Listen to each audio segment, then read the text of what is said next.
Welcome to Sweet Life Beat Life. We hope this video helps. You start by confirming essentials so troubleshooting isn't wasted.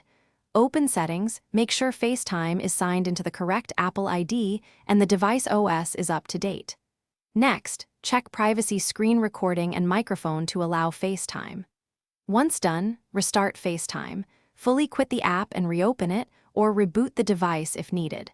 This clears transient permission locks. Make sure you're on Wi-Fi or a stable cellular connection before moving to screen sharing steps.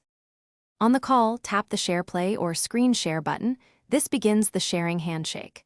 When prompted, choose Share My Screen and confirm you want to include device audio if you need to share sound. If the control is missing, open Control Center and long press Screen Recording, then choose FaceTime or Share Play as the target, then tap Start Broadcast.